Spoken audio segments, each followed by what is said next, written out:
नमस्ते दोस्तों। ठंड शुरू हो गई है और छोटा बच्चा अगर आपके घर में है तो उसको इस ठंड से बचाना बहुत ज़रूरी है। कभी भी क्या होता है कि एक मौसम जाता है और दूसरा मौसम आता है, तो जो एकदम चेंजेस आते हैं ना, उस समय छोटे बच्चे के लिए वो फर्स्ट सीज़न होता है, तो वह बीमार बहुत जल्दी पड़ते हैं।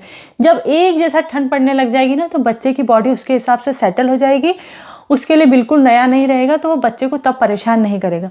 लेकिन अगर शुरू में ही उसको सर्दी हो गई ना, तो वो आगे लाइफ में भी आगे तक आप डॉक्टरों के चक्कर ही खाते रहेंगे। इसलिए अगर बच्चे की फर्स्ट सर्दी है तो बच्चे का विशेष इस समय आपको ध्यान रखना है।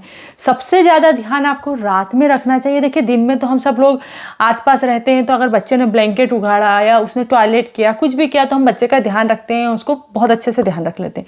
लेकिन जब रात होती है तो हम भी बहुत थक जाते हैं और हमें नींद आ जाती है थोड़ी बहुत। अगर बच्चे ने, जैसे हमने उसको पजामा पहना रखा है, लंगोट पहना रखी है, उसने टॉयलेट कर दी, या फिर उसने हाथ पैर इतने चलाए कि ब्लैंकेट ही उसने निकाल दिया और वो हमें मालूम ही नहीं है, हमें थोड़ी देर के लिए नींद लग गई, या फिर वो ज़्यादा देर टॉयलेट में रह गया, हमें देर से नींद खुली, तो फिर बच्चे को सर्दी हो सकती है। अब जैसे बच्चा गीला हो गया टॉयलेट में, अब आप उसके कपड़े बदलेंगे। अब कपड़े बदलने में पूरे कपड़े ही बच्चे के गीले हो जाते हैं, तो फिर बच्चा उतनी देर के लिए बिना कपड़ों में रहेगा, भले वो थोड़ी भी देर हो, तो उसमें उसको सर्दी हो सकती है।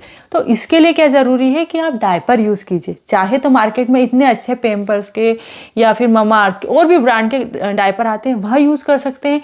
नहीं तो फिर आप क्लॉथ डायपर यूज़ कर सकते हैं। तो वह दोनों ही सेफ़ हैं बच्चों के लिए। अगर रात में आपने पहनाया है, थोड़ा बहुत जो हाइजीन का ध्यान रखना पड़ता है, टाइमिंग का ध्यान रखना पड़ता है कि वो आप रखिए। ज़्यादा देर तक एक ही डायपर में बच्चे को मत रखिए, 2-3 घंटे में बदलते रहिए।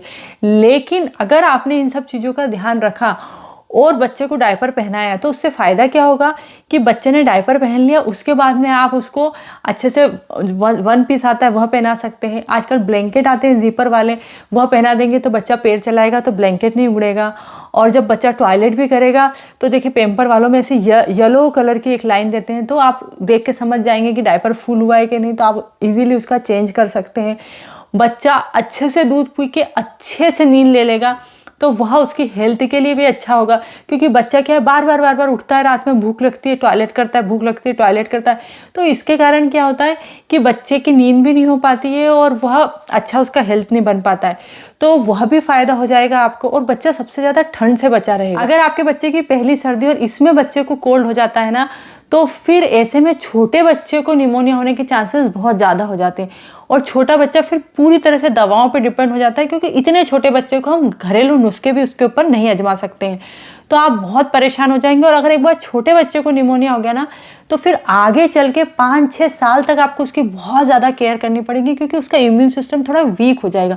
डॉक्टर भी बोलते हैं कि 5-6 साल तक फिर बच्चे को बहुत जल्दी कफ कोल्ड होता है, और फिर ऐसे में आपको पूरे टाइम स्टीम देना पड़ेगी बच्चे को, या फिर निमोलाइज करना पड़ेगा बच्चे को, और डॉक्टरों के चक्कर खाते रहने पड़ेंगे। तो इससे अच्छा है कि पहली सर्दी में आप विशेष ध्यान रखिए बच्चे का। रात में विशेषकर बच्चे को ऐसा, जैसे मैंने बताया, आप डायपर पहना सकते हैं, रूम में आप हीटर लगा सकते हैं। पूरी रात हीटर में चलाइए, थोड़ी देर चलाइए, रूम थोड़ा गर्म सा हो जाए फिर बंद कर दीजिए। दूध वगैरह पिलाने के लिए आप उठते हैं तो उस समय ध्यान दे दीजिए इन बातों का, पूरा पैक कीजिए। जब बच्चे को आप नहलाएं तभी भी आप ध्यान रखिए कि जो घर का जो रूम जिसमें बच्चा है उसका टेम्परेचर नॉर्मल हो, पानी का टेम्परेचर सही हो, और ज़्यादा देर उसको गीले में न रखें। जल्दी से उसको कपड़े चेंज कर दें उसके, ज़्यादा देर वह उसको खुले में न रखें, ज़्यादा बाहर हवा वगैरह में मत लेके जाएं। अगर घर में किसी को सर्दी वगैरह हो रही है तो उससे बच्चे को बचा के रखें। आप अगर बच्चे को, जैसे ब्रेस्ट फीडिंग करता है बच्चा, तो सिर धोने के तुरंत बाद या नहाने के तुरंत बाद बच्चे को दूध ना पिलाएं, उससे भी बच्चे को सर्दी हो जाती है। अगर आपको सर्दी हो रही है तो थोड़ा सा मास्क वास्क लगा के बच्चे को दूध पिलाएं, थोड़ी सी बच्चे की केयर करें। तो अगर इन छोटी छोटी बातों का ध्यान रखेंगे ना आप, तो फिर बच्चे को सर्दी शुरू में नहीं होगी और वो आगे तक सेफ रहेगा। क्योंकि एक बार उसका इम्यून सिस्टम अच्छा डेवलप हो गया ना, तो फिर आगे चल के उसको इतनी परेशानी नहीं आएगी। वीडियो पसंद आया तो इस वीडियो को लाइक ज़रूर कीजिएगा, मेरे चैनल को सब्सक्राइब करना ना भूलें।